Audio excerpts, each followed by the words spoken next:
It's important to be open-minded, to not just see the world one way, frozen stiff, but to be able to broaden your horizons, to see the beautiful rainbows outside of your ghetto walls. However, if you are too open-minded, well, God forbid, your brain can fall out. Today, we will explore an attempt to broaden our minds, to expand our mental reach, plunge some murky waters, some all-new deep waters, in discussing a rather popular topic, to see perhaps how the Torah views it, to kind of dance back and forth, understanding different titanic Torah giants' approach on this topic. We will endeavor to find a practical application for it and maybe make some jokes, make a bit of fun, hopefully have some fun, and conclude with an idea that actually plays a pretty crucial role in living up to our potential and staying Torah true, God-fearing Jews here in America. The topic, I'm sure you've heard of it. The broadening of our minds today will be surrounding one word, and that is individuality. And what place there is for one to express his individuality in his avodas Hashem and in life.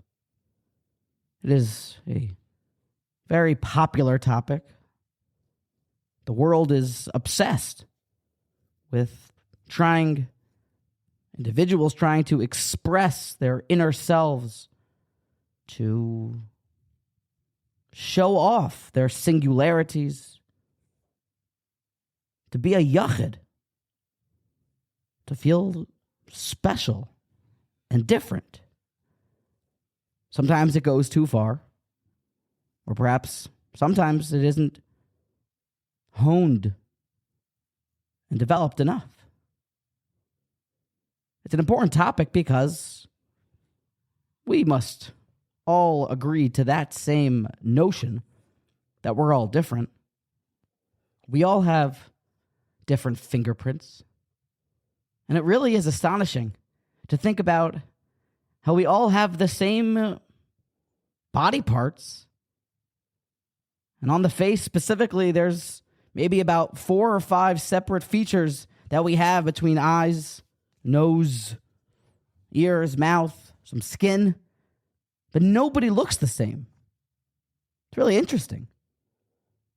So we must begin from a spot that individuality is the way that Hashem set up the world. And it's really step one. There's no argument about it. And when it comes to developing our own talents and standing out in the crowd with our certain peculiar skills, what does the Torah have to say about that?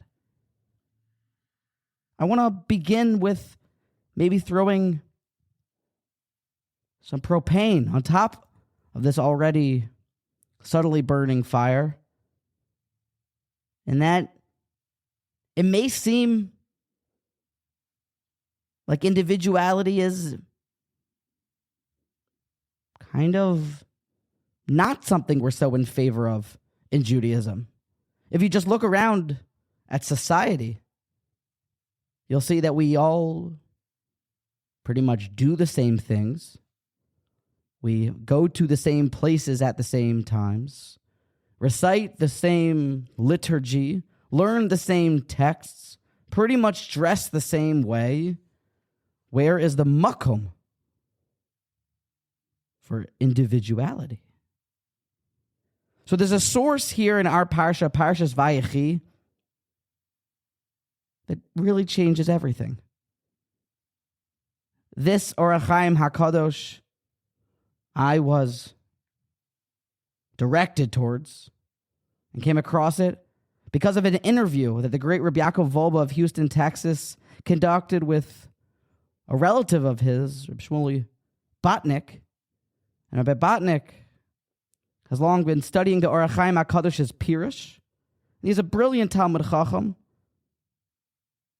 And he disclosed to Rav Wolbe that the following Or Hachaim on Parshas Vayechi discussing individuality and its role in Judaism is a top 3 Or Hachaim HaKadosh al HaTorah that one should know. Now, before we jump to the Or Hachaim, we must get the text as to what is going on inside of the Parsha. Parshas Vayechi discusses the closing up shop and the organizing of his affairs, that is, of Yaakov Avinu. And on his deathbed, giving out free brachos, fortune-telling, future-telling to sons and grandsons. And his brachos, prophetic, most definitely nevuah, are now famous for each tribe. Each one of the Shiftei Ka, the 12 tribes, has come to be defined by the blessing that they received, that ultimately would become their destiny. Certain insignias, designs, and flags would be painted and flown high in the sky, showing off that portrait or manifestation of the blessing that they got from Yaakov on his deathbed. The blessings are cryptic, sometimes hard to understand how they are in fact blessings. At times they seem to be like harsh rebuke. But just to dwell on one or two. Zvulun, he's blessed that he shall dwell by the seashore. He shall be a haven for ships, and his flank shall rest on Sidon. He's going to be the businessman. Seems to be a blessing of Hatzlacha in real estate. Hatzlacha in import-export. Yisachar is a strong-boned wild donkey, crouching among the sheepfolds. A lot of ink has been spilled, and thick books have been written in trying to understand the specific bracha of Yisachar, who was to be the rabbi for Klal Yisrael. Dan shall govern his people as one of the tribes. Dan shall be a serpent by the road, a viper by the path, that bites the horse's heel so that the rider is thrown backward. Very obscure. The Torah says, in summation of the blessings, that Kol Eila Shivtei Yisrael Shnei Masar, all these were the tribes of Israel, 12 in number. V'zois asher diber lahem avim. And this is what their father said to them as he bade them farewell. Vayivarchosam. He blessed them. Ish asher kibirchaso beirachosam. Addressing to each a parting word appropriate to him. Seems very extra and superfluous, that last little 5 extra words there. We've already been told that Yaakov has blessed them. So why do we need Ish Asher Kebirchaso, man according to his blessing, did he bless them? So hear ye, listen to this epic Or Hachaim HaKadosh. The Or Hachaim explains that what does it mean, these extra words, seemingly superfluous words, that he blessed them each according to his blessing? Pirush, Hara'i lo, the blessing that was fitting for each son. Kifi bechinas nishmaso ukifi maisav. according to each tribe's soul and his actions. Ki yesh lecha ladas. You should know. Ki hanefashos kol achas yesh la bechinas hamayla. Every single soul has a piece of it from up on high. Yesh ma'alasa kahuna. But there are different up on highs, different parts of heaven, the heavenly souls that are sent down to this world that come with different individual, separate uniquenesses. Ma'alos. Yesh ma'alasa kahuna. Some souls are destined to be priests. V'yesh malchus. Some are destined to be kings. V'yesh keser Torah. Some are destined and have the potential to wear the crown of Torah. V'yesh gevura. Some strong. V'yesh oisher. Some rich. V'yesh hatzlacha. Some generally successful at everything that they do. V'neskaven Yaakov. And Yaakov here is touching on this. B'nevuah, with his prophecy, with his prophetic vision, Lavarich, he would bless kol echad, each tribe, kefi birchaso, according to his innate, soulful blessings. Birchaso, according to his blessings, haro'ila, that he was fitting, that he already had. He blessed that to further the development and the honing of that skill, of that maila. Hamelech b'malchus, king to be a great king, v'hakohen, and a priest to be a great priest. V'chein al zeh haderech v'loihofach hamasilos. This is the makor, it seems, one of a very glaring and exciting makor for individuality in our ruchnius. Seems it is a Torah idea. The pasuk sings like a song that there were 12 tribes, vayevarech osam, and he blessed them, and each bracha was ish asher kebircha so berach osam. Each individual was blessed according to his appropriate blessing. We all have an appropriate blessing, an innate gift, something that separates us from the crowd. A character trait that will distinguish us from the rest of our kind. So yes, it seems thou shalt seek to develop his individuality.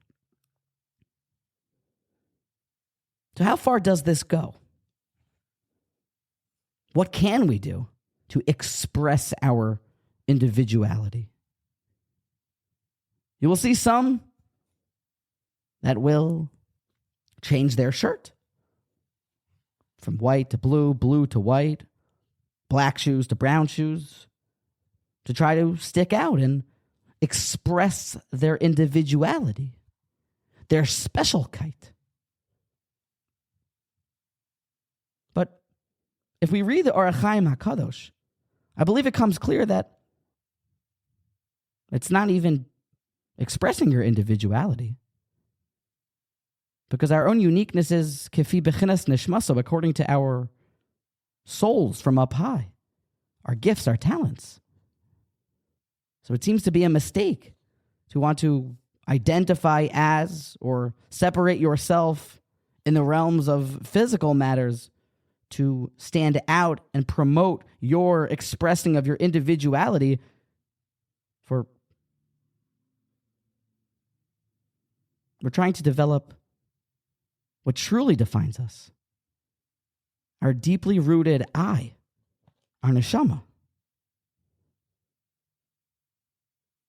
In comparison, if someone recognizes that they have a beautiful voice, it's a heavenly gift, cannot necessarily be trained, it's something natural, and this person wants to develop that kochos hanefesh, that strength of soul, that heavenly gift, that which distinguishes him from the rest of the tone-deaf crowd. If one day he should walk into shul, this chazan, and just change his shoes from black to brown, wear a different colored shirt. It isn't expressing his individuality. We're talking about something much deeper. We're talking about developing and expressing our real I.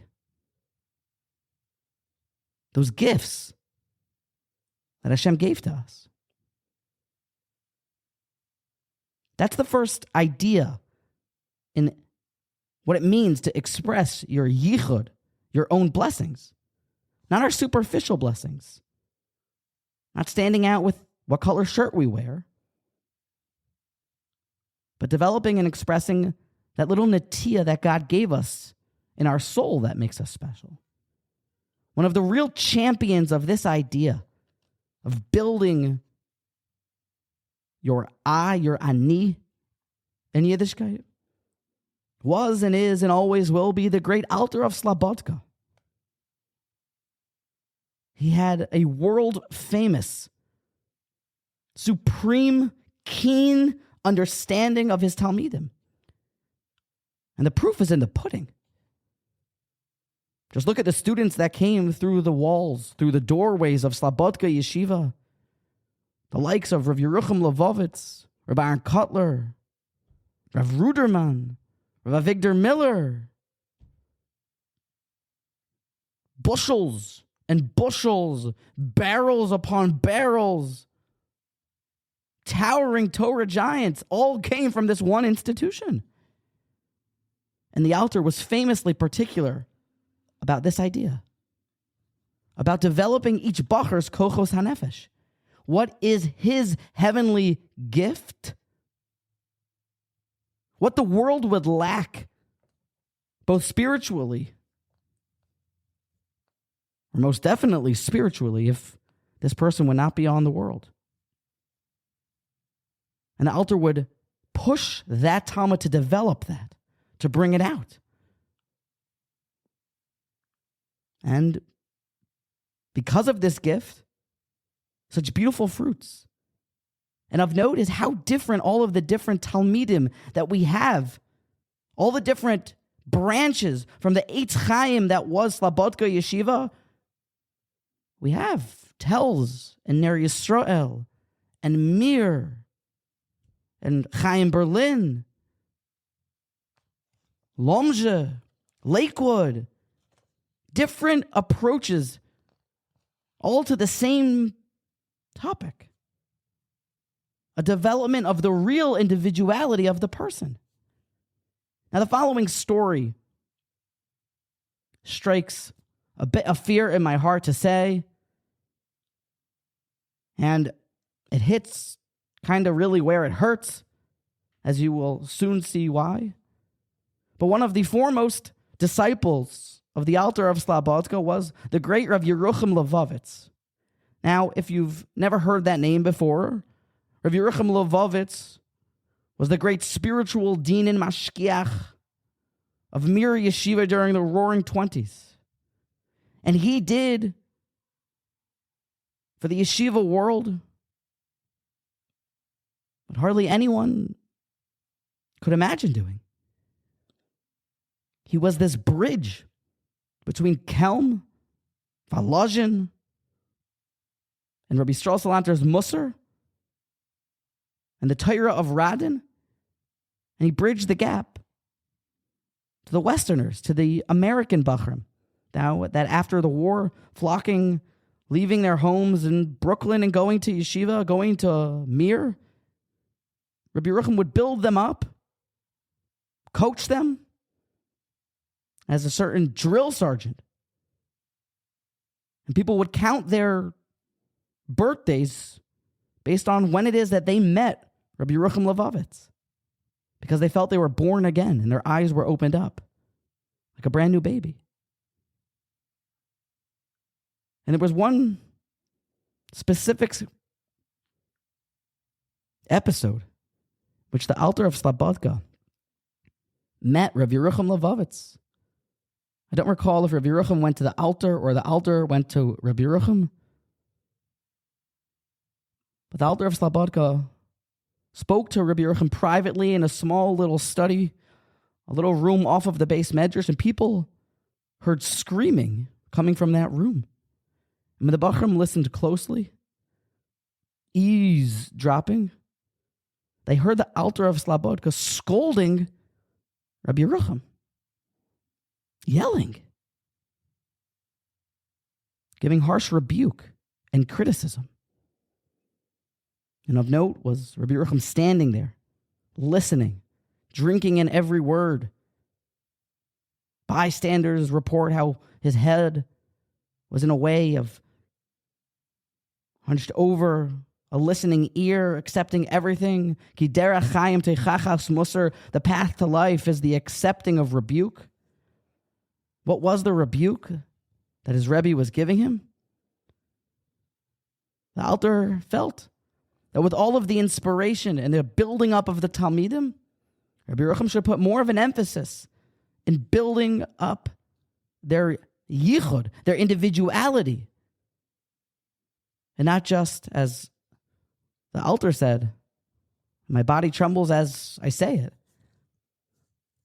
He felt Rabbi Yerucham was inspiring and coaching, but creating little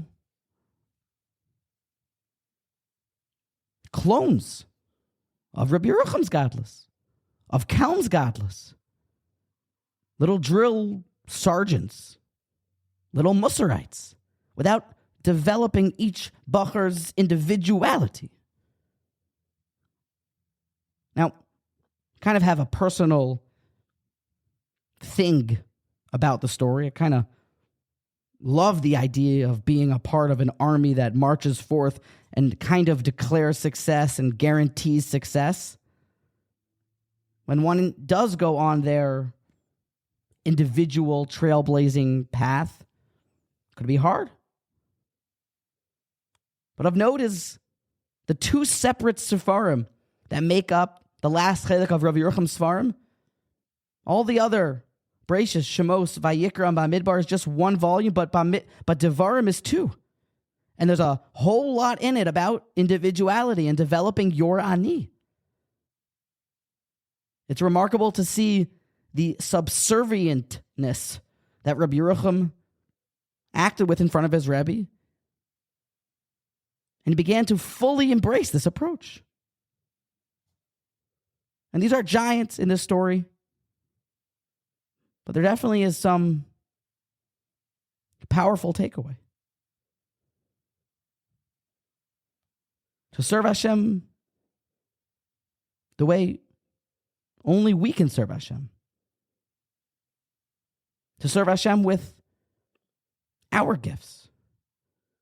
One of the blessings, quasi pieces of rebuke that Yaakov gave one of his sons, two of his sons actually, was that Shimon and Levi, that when you wiped out the town of Shechem, you were using borrowed, stolen craft. It's not a Jewish attribute to take up guns and arms and wipe out a city. You're borrowing something. And Rabbi Yerucham would give an entire Musar shmooze about an hour of Avodas Hashem. Often we are just borrowing somebody else's Avodas Hashem, mimicking the great ones, but not actually shuckling because we want to shuckle into davening, or learning the way we have been gifted and know how to learn, but just following ahead, borrowing others' gifts. So individuality seems to be definitely quite important. And there's yet even one more, perhaps controversial, yet helpful point in the development of our own gifts and the honing of our own ish kebirchaso beirachosam. Reb Shalom Kamenetsky, he spoke at Ner LeElef, this teaching and coaching of young Kolo guys seminar to try to give them and arm them with answers to tough theological questions, how and what they need to know and how to go about knowing it, developing the skills of interpersonal relationships, how to teach, how to coach others, and relate to all different types of Jews. And he's a brilliant Talmud Chacham and a Gadol Hadar. And Reb Shalom Kamenetsky said in public, so now it is not any sort of chashash of maybe he wouldn't want it revealed. But he said when he was young, he actually didn't enjoy learning Torah as much as his father. It wasn't so easy for him. His mother had the brilliant idea that no matter what he wants to learn, one more Seder of just whatever he wants, and not learning just Gemara or what would be the curriculum, what his heart covets, what his individual nefesh is pulled towards. He told his mother, kind of interested in more Kabbalistic topics, the idea of, and the Sefer Nefesh HaChaim. So it was set up. The mother got a tutor, got someone to teach him. They learned Nefesh HaChaim. And Reb Shalom Shlita continued to tell how he became totally engrossed in the philosophy of it, in the understanding of it, and Reb Chaim Volozhiner's approach, and what is Yichud, what happens when a person does a mitzvah down below, and Shar Dalet, and the depth and the importance of Torah study, and what happens in the opening of the Shefa, of the honey and sap from above, for it to start dripping down below. And from there, the developing of his own individual thirst in Torah, he went on to declare that that kind of was the on-ramp for everything else. For now that I know Nefesh HaChaim, how does this compare and contrast with this Gemara? And now that I know the Gemara, does it work halachically? Does this take effect here? I need to get this Masechta out, and it starts to build, and you start to go from the on-ramp to the highway to the HOV to the Autobahn, and you start to really pick up speed. So now we can even say that expressing our real spiritual uniqueness, our blessings, and our netios can actually be an on-ramp to unrivaled and unparalleled success. The idea this week is not to be a copycat. The idea this week is to listen to the Or Hachaim and understand that we all do have specific and unique gifts that make us great. Great singers, great speakers, great dancers, great teachers, great learners, great daveners, great fathers, great workers. But we also want to express that the individuality shouldn't be left to expressing it only in these physical realms. But it should be a deep developing of subtle attributes of the soul, of not just changing your shirt, maybe not just dancing this way or developing a dancing skill. While it may be a certain techuna that should be developed, of course, but maybe there are even more deeply rooted intrinsic milos, the way to give in your avodas Hashem. Maybe you've been focusing on the gift that you have in dancing or singing, but not understanding the subtle gift that you have in learning that one sefer, or in teaching this style student with that unique gift that you have to understand the sefer and the student. For no one else can teach like you. So developing our real ani, heralding that inner voice, listening to the call of the wild that we really know we can't accomplish, and to try to jump and push towards action. Just imagine if Rabbi Yerucham didn't pick up Musar, if Rabbi Aaron didn't work on Hasmada and Lumdis, Imagine if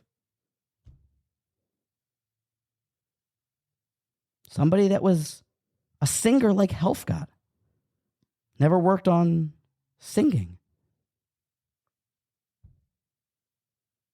One could literally be hanging out with the cheetahs and davening to Hashem. I want to express my individuality and run really, really fast and even faster than the other cheetahs, for that is what my DNA and what makes me special. But he may not even understand that he's in the wrong exhibit, in the wrong habitat, for he is an eagle.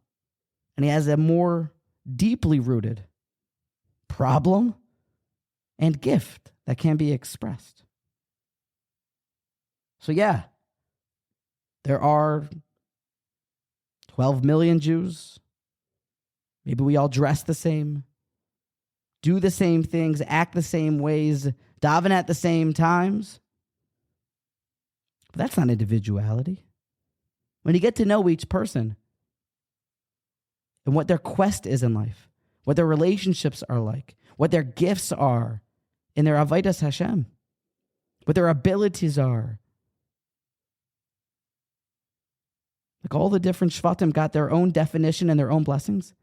You start to realize what real honing of your life skills are and what really sets you apart and distinguishes you from the crowd. An unbelievable Or Hachaim, a powerful lesson from the Alter of Slabodka.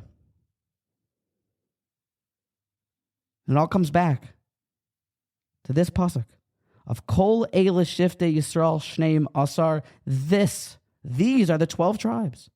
The Zos Asher Diber Lehem Avim, and this is what their father told them in his bid farewell, his final salute. Vayevarich Osam. He blessed them. We've all been blessed with specific gifts. And Ish Asher Kibirchoso Berachosam. And man, an individual according to his blessings, did he bless them.